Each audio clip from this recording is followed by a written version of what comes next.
And He really needs you to do that. He really needs you to make sure you understand this lesson. This is our day. This is our story. It's been brought back in the pearl of great price, been revealed to us. We're the only people on the planet that have the whole story. Why? Because we can understand it, and it should make a significant difference in our life.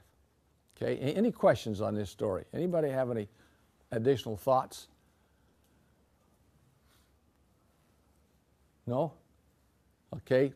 Log it in for a minute. Now I want to take you to my other favorite leadership story that I hope you catch the vision of. On the front of the MTC in Ghana, we had a sign that said something out of this chapter 48 and 17 of Alma. Who knows the scripture? Alma 48 and 17 comes from who? From Captain who? Captain Moroni. Who's got it? Let's read this one great verse. Can we? Who's got it? Please, Evan. Yea, verily, verily, I say unto you, if all men had been and were, and ever would be like unto Moroni, behold, the very powers of hell would have been shaken forever. Yea, the devil would never have had power over the hearts of the children of men.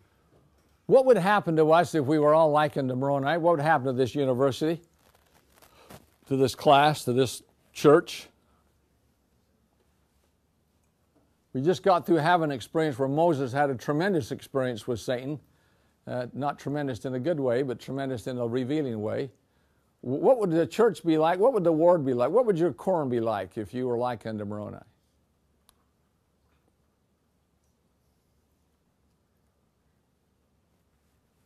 Come on, all you spokesmen for the gospel. What would it be like? Zion would be a good word. Well, what does that mean? Take that verse we just read. What would that mean by that verse? What would happen? 100% home teaching. 100% home teaching, okay. And what else? What kind of power does it say Satan would have if we had that kind of people? Satan would have no power. How'd you like to have a home in your family where Satan had no power? That's what's promised us if we could just become like unto Moroni. Now, I suggest he's one of my heroes because I think he's the ultimate in what can happen. I love the story of this man. He's just a great one. But who's got 54:14? Let's see how this story begins with Captain Moroni. 54:14. Who's got it? No new reader. Just okay, please, Sister Willie. Now I close my epistle. I am Moroni. I am a leader of the people of the Nephites. Why do you think I love this verse? Can't you just see him standing up? He just written this letter and he closed it off and he's written it off to the enemies of the world. And he says, behold, I am Moroni. I am the leader of the people. You're coming after my people. You got to come through me. You got to come through me. I just want you to know, my friends, I think this lesson, this whole concept of being like Moroni and like Moses are stories given to us because we have the obligation of becoming a church of leaders. You have a tremendous obligation. This is your day and age. This is your time to be able to do this. And here's this Moses standing up and giving the example. Say, troops, I'm mad right now. I'm upset. And I just want you to know that if you come after my people, you got to come through me. Now, go to chapter 46 and tell me what's in chapter 46 that's so crucial. What's the great event that happens in Moses in Alma chapter 46? Pardon? The title of what? What is that, Brother Marcus? What was it? Okay, good. Can't you see him? The enemies are coming after his people. The people are floundering. The people are needing help. And here this guy, he says he gets mad. Moroni got mad. And he took his coat, didn't he? He took that coat and he ripped his coat off in half. He took his magic marker he always carries with him, and he just wrote on that coat, you know. And then he goes over into a tree stem there, and he takes his tree limb and rips it off and drags it off, and then ties that coat on the top of that thing, and then puts it on his horse. It's a white horse, wasn't it? White horse, and off he goes. Now, tell me what part of that story isn't exactly accurate by the scriptures. There's no horse in there, is there? But I picture it as a horse, okay? give me the liberty of having him on a horse. That's how Freeburg painted him, and I like the picture. He's on a horse, and he's mad, and he's got his flag waving. And every time I read chapter 46, I get nervous for fear that the people might see him as a madman. How do they perceive him? Well, what do the people do when he starts waving his flag and starts riding through the village? The people flock to him, they run to him, they come to him in masses. What's the point for you and for me? What's the point for you in this story? The what? Say it again. The world is looking for leadership. They really are. The house of Israel has been foreordained to be that leadership quorum. You, unfortunately, or fortunately, whatever you want to do, you are it. You are the quorum of people that's supposed to rise up someday and provide the leadership for the world. And Captain Moroni teach you how to do it. But you got to get excited about the gospel. You got to raise your title of liberty, raise your flag, announce to the world who you are. Behold, I'm Moroni, I'm the captain of the people, and I'm here to stop you, whatever you want to do. And he puts the title of liberty out and he goes to work. Now, go to chapter 50 for the end of the story. And tell me, in the first 10 verses, find me a word that's in there 8 times that Moroni does. If you don't have all you have your scriptures, but those who do, kind of quickly scan chapter 50, the first few verses, and find me a word. 45. What does it say? What? Just give me the word. Is there a word in it? Is it 45? 45 is city.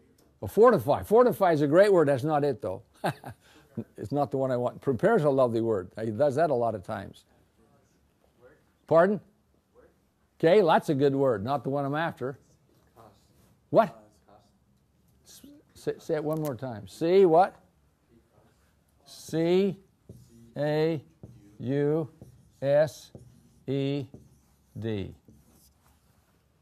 Moroni caused. You know how many times it says it in those first 10 verses? 8 times. What does that mean?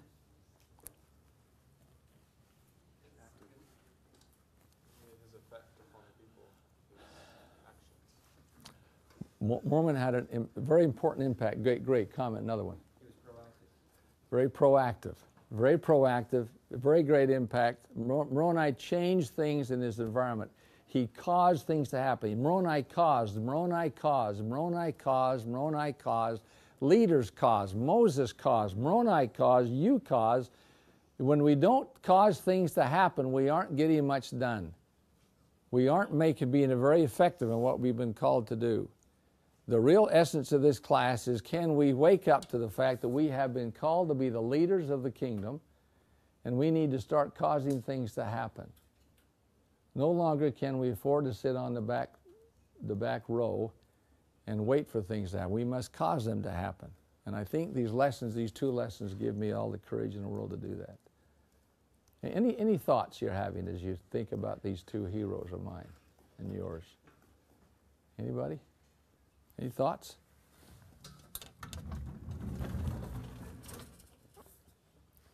Please.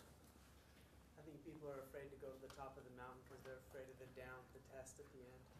So it's much easier to sit with Moses' sheep than to climb all the way to the top because of the unknown of what's at the top in that first mount, and especially the unknown at the test that'll come.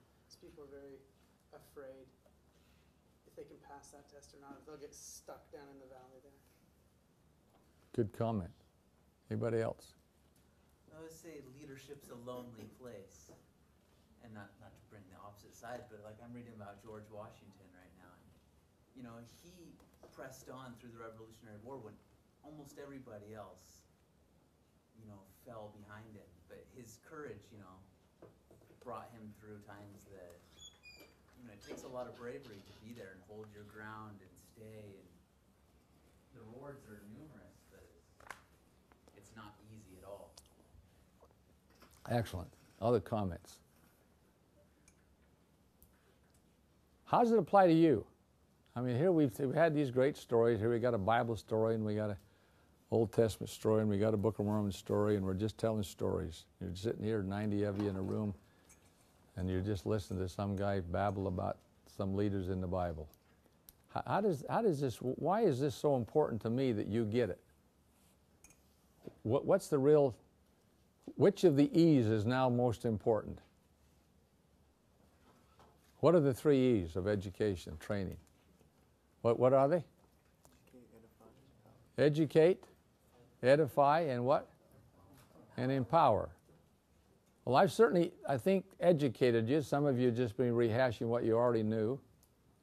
I hope my sheep stories and things might have made it interesting enough to listen. But now what's the point? So what? What's the take home? Why are you here? Why are you in this class? Why didn't you just go read it? I don't just send you a memo in the email and say, read Moses chapter 1 and read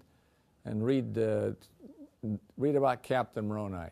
Have a good read. Have a good weekend.